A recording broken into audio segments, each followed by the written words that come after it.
इस देश में एक और बड़ा फ्रॉड है, अल्पसंख्यक। ये अल्पसंख्यक क्या चीज है भाई? यूएनओ की जो रिपोर्ट है वो कहती है कि टोटल पॉपुलेशन में अगर 1%, 1% लोग हैं जिनकी भाषा, जिसकी पूजा पद्धति खतरे में हो सकती है, वो माइनॉरिटी होंगे और उनको स्टेट का प्रोटेक्शन मिलना चाहिए। लेकिन हमारे यहां ऐसी रिपोर्ट में तो यूएनओ को नहीं मानते, लेकिन उसी यूएनओ के पास पहुंच जाते हैं मोदी की शिकायत करने कि इसको वीजा मत दीजिएगा, ये बड़ा बुरा आदमी है। यूएनओ में तो ऐसे लॉ है कि ऐसे आदमी को मानवाधिकार, इस पे हनन होना चाहिए। लेकिन जो लोग मानवाधिकारों के नाम पर इस देश में 16% हैं, उसे भी मैं झूठी मानता हूं, क्योंकि यह सच्चाई कभी देश को बताई नहीं जाएगी कि सरकार बताएंगी तो इस देश में कहीं रिएक्शन ना हो। जो 16% है इस देश के अंदर, वो माइनॉरिटी हैं। जब इस पे पीआईएल डाली गई सुप्रीम कोर्ट में तो बड़ा लोगों को तकलीफ हुई। उनका अरे हमारी तो दुकानें बंद हो जाएंगी। और जम्मू कश्मीर कमाल की देश है कि पूरे हिंदुस्तान में मुसलमान जो हैं माइनॉरिटी में हैं, सिख माइनॉरिटी में हैं, बौद्ध माइनॉरिटी में हैं, जैन माइनॉरिटी में हैं, पंजाब में हिंदू माइनॉरिटी में हैं, नॉर्थ ईस्ट के कई राज्यों में हिंदू माइनॉरिटीज में हैं। लेकिन कमाल देखिए, हम समाज को हमने तैयारी नहीं होने दिया और इस समाज से कहा कि वो सवाल पूछना ही मत, ये इनके जहन में ना आए, और अगर सवाल आ गया तो फिर 35A की तरीके से मुसीबत हो जाएगी हमारी। लेकिन हम जैसे लोग, आरएसएन जैसे लोगों की पीछे ताकत की वजह से,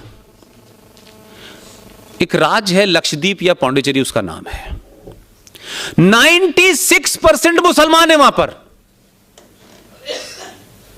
96% मुसलमान हैं और 96% लोग उस राज्य में माइनॉरिटी की सुविधा लेते हैं क्योंकि वो मुसलमान हैं। मेरी बात आपको बड़ी अजीबोगरीब लगेगी मेरे भाई, इसलिए कि ये बात कोई आपको बताएगा नहीं।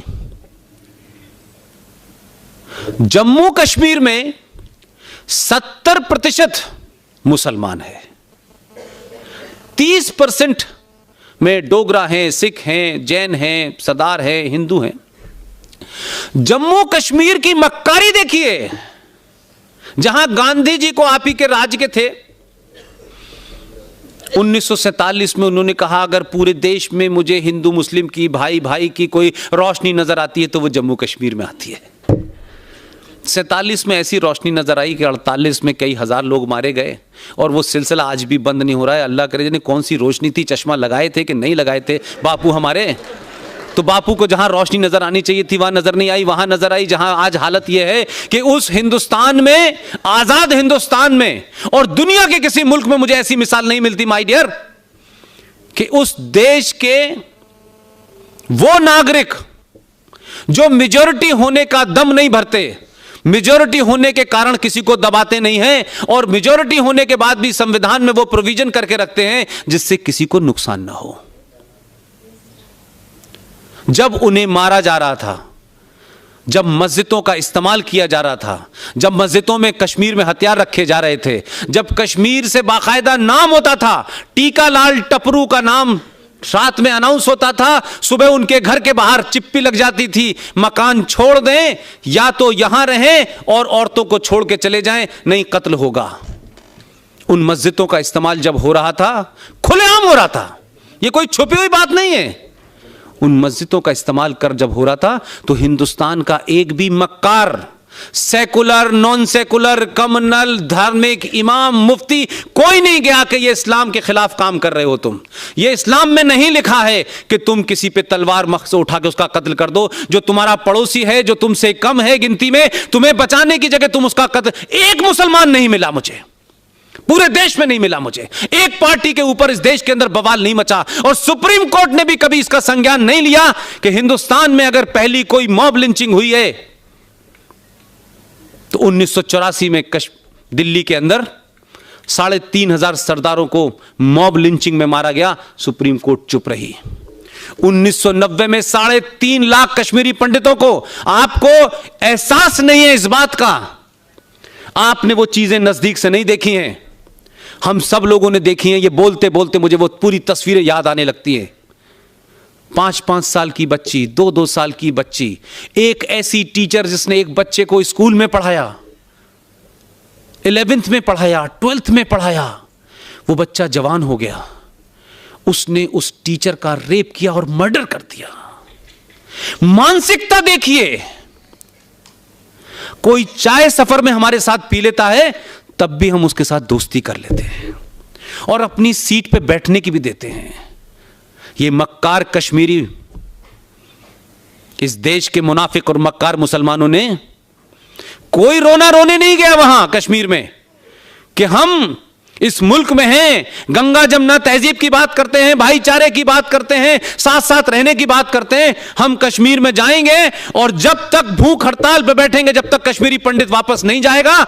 एक नहीं गया, एक आवाज इस मुल्क के किसी कोने से नहीं आई, एक सियासी लीडर नहीं बोला, एक इमाम नहीं बोला, एक फतवा देने वाला नहीं बोला। क्यों? क्योंकि एजेंडा यही था, हम चुप रहेंगे, तुम काम करते रहना। जब काम हो जाएगा तो हम कहेंगे अरे ये तो बहुत बुरा हुआ, कश्मीरी तो हमारे भाई थे। उसी की औलाद है ये महबूबा मुफ्ती, जो भारत की एक राज्य की मुख्यमंत्री बनी है। और जब हम जैसे पागल लोगों ने संविधान को पढ़ लिया, संविधान में कुछ चीज़ें हमने ढूंढी, तो हमको पता चला कि 14 मई 1954 को इस देश में राष्ट्रपति ने एक आदेश दिया, उनसे दिलवाया गया, उन्होंने वो आदेश दे दिया, उस आदेश को भारत के संविधान का हिस्सा बना दिया गया। तो हम तो बैकग्राउंड हमारी कोई लीगल नहीं थी, पॉलिटिकल साइंस के स्टूडेंट थे हम। इस्लाम कुरान शरीफ में तो कुछ थोड़ी बहुत अपनी दखल रखते हैं, लेकिन इसमें तो हमारा दखल नहीं था। हम बड़े बड़े वकीलों के पास गए कि भाई ये 35 है क्या, ये बताओ पहले क्या है।